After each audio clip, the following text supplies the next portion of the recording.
میرے بھائیوں، دوستوں، بزرگوں، جمعے کا دن بڑا مبارک ہے۔ اس دن کی عبادت بڑی فضیلت والی ہے۔ جمعے کا جو دن ہے یہ ہفتہ واری عید ہے، اللہ نے ہمیں عطا فرمایا ہے۔ اس کی عبادت بھی بہت فضیلت رکھتی ہے، مگر جمعے کی نماز سے فارغ ہونے کے بعد رزق حلال کے لیے زمین میں پھیل جانے کا حکم دیا گیا۔ جمعے کی نماز پڑھ کر اللہ تعالیٰ نے حکم دیا کہ اب تم حلال روزی کمانے کے لیے زمین پر پھیل جاؤ اور حلال روزی تلاش کرو۔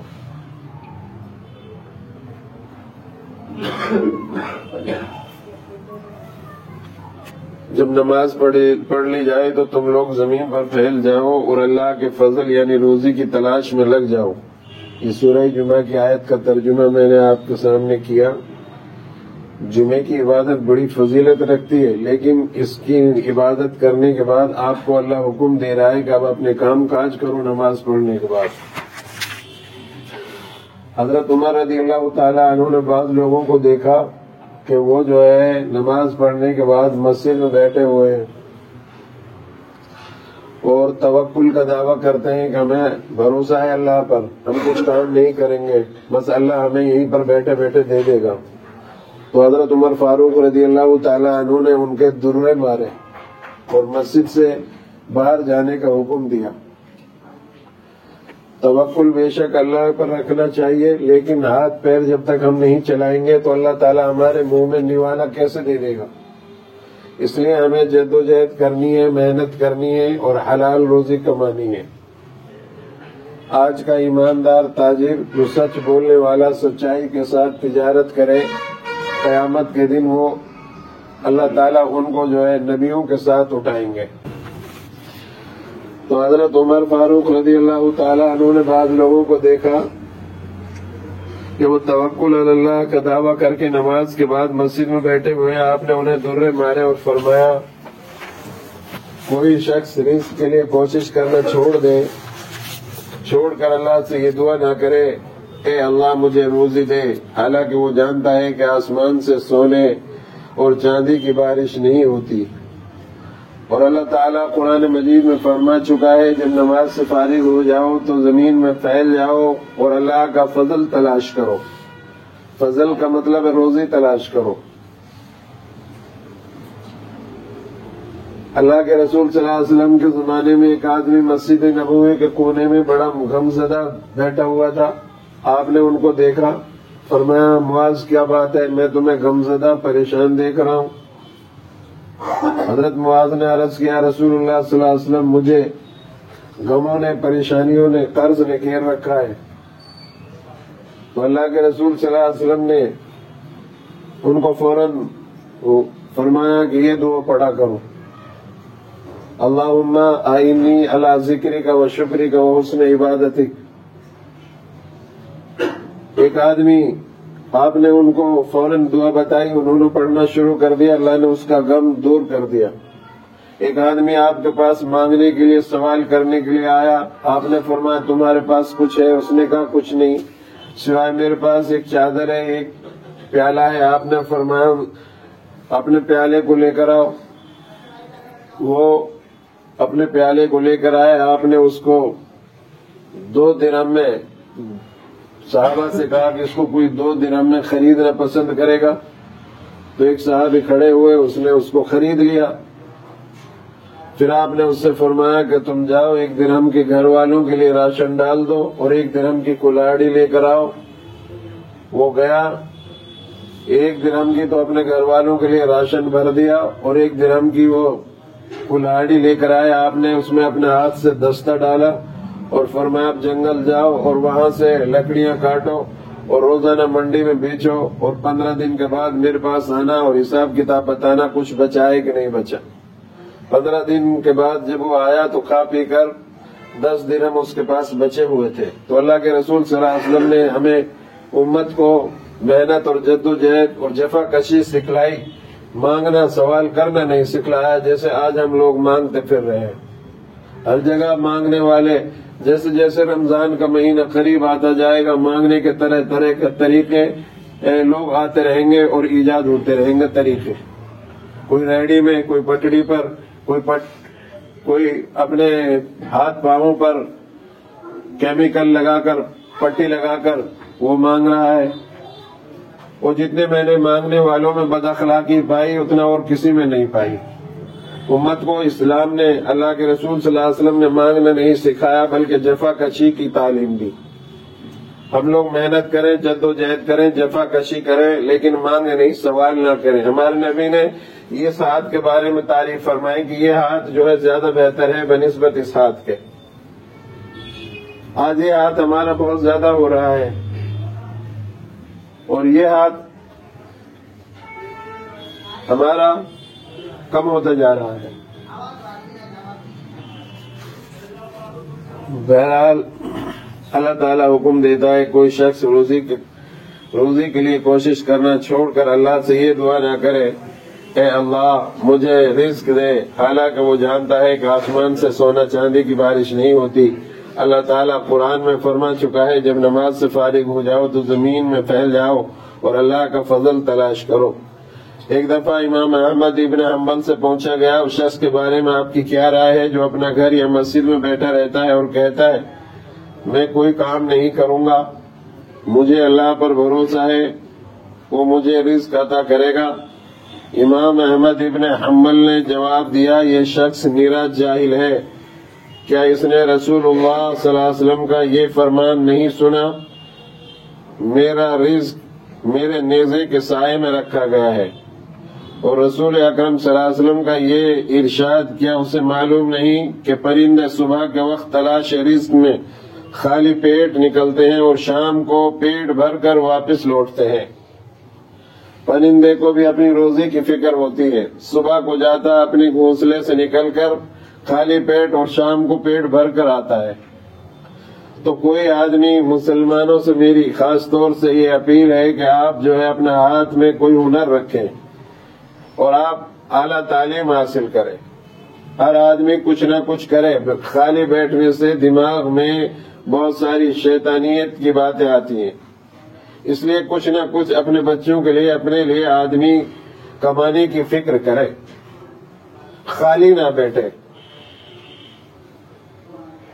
آپ منڈی چلے جائیے، صبح سبزی خرید لیجئے، آن لائن کام کر لیجئے. اتنی تجارت کے ذرائع نکل چکے ہیں اس وقت کہ کوئی آدمی اگر کام کرے محنت کرے تو بھوکا نہیں رہ سکتا، کما کے لا سکتا ہے، اپنا خرچہ نکال سکتا ہے. مانگنے کو فروغ نہ دیں.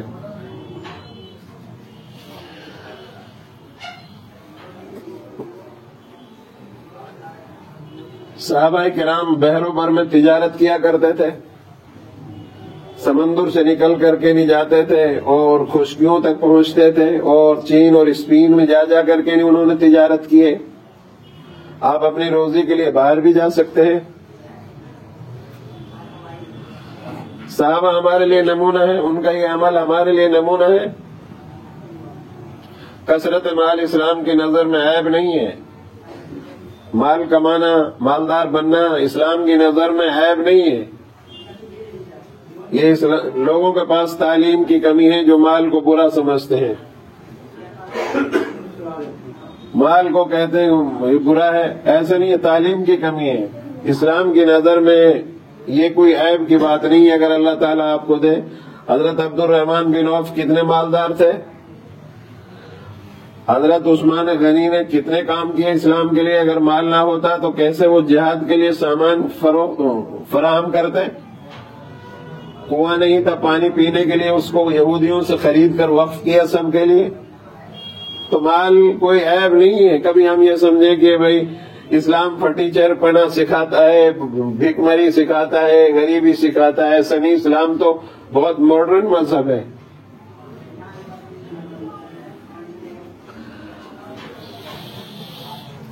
کثرت مال اسلام کی نظر میں عیب نہیں ہے، بشرطے کہ وہ جائز اور حلال طریقے سے کمائے جائے اور اس کے حقوق ادا کیے جائیں. یہی وجہ ہے کہ اسلام نے اپنے متبعین کو حلال طریقوں سے مال کمانے کی پوری آزادی دی. حضرت انس رضی اللہ تعالیٰ عنہ رسول اللہ صلی اللہ علیہ وسلم کے خادموں میں سے تھے. آپ صلی اللہ علیہ وسلم نے ان کے لیے کثرت مال کی بھی دعا فرمائی، اے اللہ ان کے مال میں اولاد میں اضافہ فرما، جو بھی انہیں عطا ہو اس میں برکت عطا فرما۔ اللہ کے رسول صلی اللہ علیہ وسلم اپنے صحابہ کو دعا بھی دیتے تھے کہ اللہ اس کو مال میں بھی اولاد میں بھی خوب برکت اور کثرت عطا فرما۔ اس کے برعکس اسلام نے فقر و فاقہ کی مذمت کی، کیونکہ فقر و فاقہ انسان کا عقیدہ اور ایمان، اخلاق اور کردار، فکر و فہم اور دین اور دنیا سب پر اثر انداز ہوتا ہے۔ قرآن مجید میں اللہ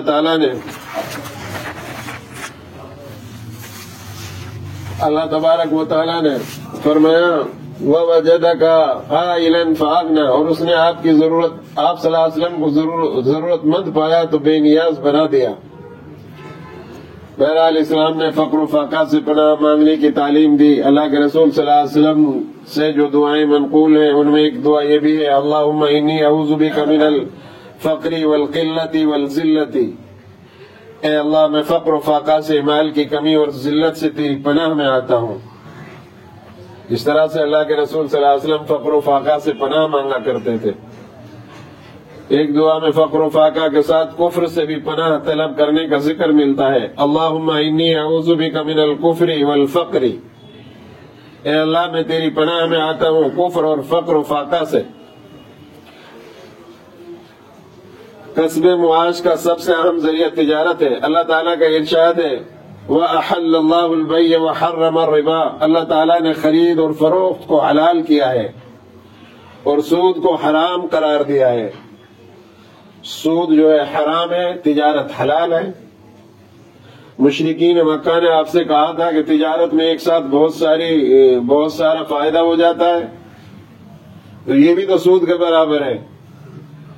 سود میں بھی فائدہ ہوتا ہے، تجارت میں بھی، تو آپ نے، اللہ تعالیٰ نے فرمایا کہ نہیں، تجارت میں آدمی محنت کرتا ہے، جد و جہد کرتا ہے، وہ جو ہے مجبوری سے فائدہ نہیں اٹھایا جاتا تجارت میں، سود میں فائدہ اٹھایا جاتا۔ سود حرام ہے اور قیامت کے قریب سود جو ہے عام ہو جائے گا، ہر آدمی سود میں ملوث ہوگا۔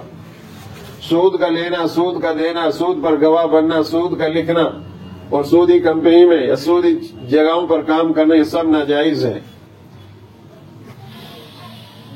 تجارت ایک بابرکت پیشہ ہے، اس کی اہمیت کا اندازہ اس بات سے لگایا جا سکتا ہے کہ دوران حج بھی حاجی کو اجازت دی گئی کہ اس کی عبادت میں خلل نہ ہو تو وہ تجارت کر سکتا ہے۔ اگر آپ حج پر جا رہے ہیں اور آپ کی عبادت میں کوئی خلل نہیں ہوتا، آپ ارکان جو مقصد ہے اس کو پورا کر رہے ہیں اور پھر تجارت بھی کر رہے ہیں ساتھ ساتھ، تو کوئی خرابی نہیں اس میں، اللہ تعالیٰ اس کی اجازت دیتا ہے۔ چنانچہ ارشاد ہے لیس علیکم جناح ان تبتغوا فضلا من ربکم، تمہارے لیے اس میں کوئی گناہ کی بات نہیں کہ اپنے رب کا فضل تلاش کرو۔ اسلام میں تاجر کو بڑی اہمیت حاصل ہے۔ رسول اکرم صلی اللہ علیہ وسلم کا ارشاد ہے سچا اور امانت دار تاجر قیامت کے دن نبیوں اور شہداء کے ساتھ ہوگا۔ اگر ہم سچائی کے ساتھ، ایمانداری کے ساتھ تجارت کرتے ہیں، چاہے ریڑھی پہ کھڑے ہو کر کریں اور ایمانداری سے سچ بولتے ہیں، تو اللہ تعالیٰ قیامت کے دن ہمارا حشر جو ہے نبیوں کے ساتھ فرمائے گا، یعنی ہمیں اللہ نبیوں کے ساتھ، شہداء کے ساتھ اٹھائے گا۔ اس امت کے تاجر کی اللہ کے نزدیک اتنی اہمیت ہے اور اتنی قدر و قیمت ہے، لیکن ہم تجارت نہیں کریں گے، مانگنے کو ترجیح دیتے ہیں۔ ہر آدمی مانگنے پر لگا ہوا ہے۔ کتنے مانگنے والے صبح سے شام تک آتے ہیں، اور اتنے بد اخلاق میں نے مانگنے والے دیکھے اور کسی کو نہیں پایا۔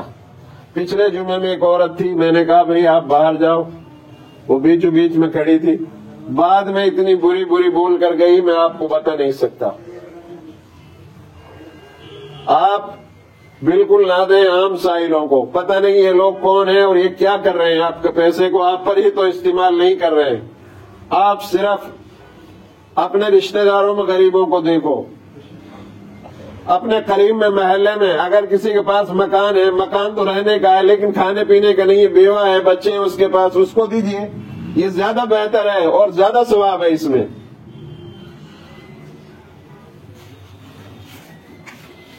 حضرت ابوبکر، حضرت عمر، حضرت عثمان، عبد الرحمن بن عوف وغیرہ کا شمار بڑے تاجروں میں ہوا کرتا تھا۔ کسب معاش کا دوسرا اہم ذریعہ صنعت و خرفت ہے۔ آپ صلی اللہ علیہ وسلم نے اس کو کمائی کا سب سے بہترین ذریعہ قرار دیا۔ حضرت داؤد علیہ السلام لوہے کو نرم کر دیا کرتے تھے، اللہ تعالیٰ نے ان کو یہ معجزہ دیا تھا، وہ بھی کام کرتے تھے، نبی بھی کام کرتے تھے۔ اسی طرح حضرت سلیمان علیہ السلام بھی بہترین کاریگر تھے۔ تو کام کرنے میں کوئی ٹوٹا تھوڑا ہی ہے، کوئی بے عزتی تھوڑی ہے۔ قرآن میں اللہ تعالیٰ بیان فرما رہے ہیں کہ ہم نے سلیمان کے لیے ہوا کو مسخر کر دیا تھا، وہ صبح کے وقت 1 ماہ کی مسافت اور شام کے وقت 1 ماہ کی مسافت طے کر لیتے تھے۔ ایسا ہوائی جہاز دیا تھا اللہ تعالیٰ نے ان کو، ہوا کے ذریعے سے چلتا تھا، نہ پیٹرول ڈلتا تھا، خطرے سے بھی خالی رہتا تھا۔ اور ہم نے ان کے لیے تانبے کے چشمے بہا دیے، اور ہم نے بعض جنوں کو ان کے تابع کر دیے جو ان کے آگے ان کے رب کے حکم سے کام کرتے تھے۔ تو حضرت سلیمان علیہ السلام نے جنات سے بھی کام لیا۔ حضرت زکریا علیہ السلام بڑھئی کا کام کرتے تھے۔ نبیوں سے بھی یہ واقعات ملتے ہیں، وہ اپنے لکڑی کا کام کرتے تھے۔ اسی طرح زراعت اور کاشتکاری یعنی جو کھیتی باڑی ہے، یہ بھی ایک اہم ذریعہ ہے۔ دنیا کی ایک بڑی آبادی کا گزر بسر کا کاشتکاری پر ہوتا ہے۔ یہ بڑا صبر آزمہ اور محنت طلب کام ہے۔ کاشتکار بیچارے کاشتکاری میں لگے رہتے ہیں، اور کبھی طوفان آ جاتا ہے، اولے پڑ جاتے ہیں، تو یہ بڑا صبر کا کام ہے، مگر ساتھ ہی یہ خیر و برکت والا بھی ہے۔ قرآن نے صدقہ اور خیرات کی اہمیت کو بتاتے ہوئے زراعت اور کاشتکاری کی حقیقت کو واضح فرمایا۔ اللہ تعالیٰ فرماتا ہے مثل الذین ينفقون اموالهم فی سبیل اللہ کمثل حبۃ انبتت 7 سنابل فی کل سنبلہ۔ فرماتا ہے اللہ تبارک و تعالیٰ، جو لوگ اپنے مال اللہ کی راہ میں خرچ کرتے ہیں، ان کی مثال اس دانے کی ہے جس نے 7 خوشے اگائے اور ہر خوشے میں 100 دانے تھے۔ بہرحال جو بھی مسلمان کوئی درخت اگاتا ہے یا کوئی بیج بوتا ہے، اس کی فصل میں سے اگر کوئی پرندہ یا انسان جانور کچھ کھا لیتی ہے، اس کے حق میں نیکی لکھی جاتی ہے۔ کاشتکاری پر اسلام میں بہت زیادہ ابھارا گیا۔ حدیث میں پاک میں اللہ کے نبی صلی اللہ علیہ وسلم کا ارشاد ہے، اگر قیامت قائم ہونے والی ہو اور تم میں سے کسی کے ہاتھ میں کوئی پودا ہو اور قیامت قائم ہونے سے پہلے اسے بو سکتا ہو تو اسے چاہیے ضرور بوئے۔ تو پیڑ پودوں کو اکھاڑے نہیں، بلکہ پیڑ پودوں کو ثواب سمجھ کر لگائیں، تاکہ مسافر ان کے نیچے گرمی کے زمانے میں بیٹھ سکے، آرام کر سکے۔ اور پیڑ پودوں سے بھی شمار فائدے، اس لیے گورنمنٹ اور سرکاریں پیڑ پودے لگانے کی اہمیت دیتی ہیں۔ ہم لوگ پیڑ پودے لگائیں، محنت کریں، جفا کشی کریں، چوری نہ کریں۔ چوری عام ہوتی جا رہی ہے، شراب اور نشہ بہت زیادہ بڑھتا جا رہا ہے، لڑائی جھگڑے ہمارے علاقوں میں بڑھتے جا رہے ہیں، جھوٹ، غیبت، چغل خوری، جوا، زنا، نشہ اور چیزوں سے بچیں۔ چائے خانوں پر، چوک چوراہوں پر نہ بیٹھیں رات دیر تک، حالات ٹھیک نہیں ہے۔ دنیا بھر میں امت مسلمہ آفت اور مصیبت اور حادثات سے دوچار ہے۔ ہم لوگ جو ہے برائیوں کا ارتکاب کرنا بند کریں، 5 نمازیں جماعت کے ساتھ پڑھیں، عورتیں گھروں کے اندر نماز پڑھیں، دینی ماحول اپنے گھروں میں بنائیں، اپنے بچوں کو اعلیٰ تعلیم دلائیں، زیادہ سے زیادہ پڑھائیں۔ ہمارے پاس یہی بہت بڑا ہتھیار ہوگا اگر ہم نے اپنے بچوں کو تعلیم میں آگے بڑھا دیا۔ اور بری باتوں سے بچیں، آخرت کے لیے اعمال صالحہ کریں، توبہ اور استغفار کریں، صدقہ خیرات کریں، برائیوں کا ارتکاب بند کریں۔ اللہ کے حکموں کو ہم توڑ رہے ہیں، اس لیے دنیا میں پریشان ہیں، ورنہ آپ پریشان نہیں ہو سکتے۔ اللہ تعالیٰ کہتا ہے کہ میں نے تمہارے لیے اس دنیا کو بنایا ہے، یہ تمہارے لیے آزمائش کی جگہ ہے۔ جو آدمی یہاں ایمان اور عمل پر، اللہ اور اس کے رسول کے حکموں پر چل کر کے نہیں جائے گا آخرت میں، تو اللہ اس کو جنت عطا فرمائے گا۔ اور جو آدمی مرضی کی زندگی گزار کر جائے گا، اللہ آخرت میں اس کی پکڑ کرے گا۔ اللہ سے دعا کریں اللہ رب العالمین ہمیں یہاں نیک اعمال کرنے کی توفیق عطا فرمائے اور برائیوں سے بچنے کی توفیق عطا فرمائے، اور اپنے ہاتھ سے روزی کمانے کی، محنت کرنے کی، جفا کشی کرنے کی توفیق نصیب فرمائے، اور حلال روزی کمانے کی بھی اللہ ہم سب کو توفیق عطا فرمائے۔ وآخر دعوانا ان الحمد للہ رب العالمین۔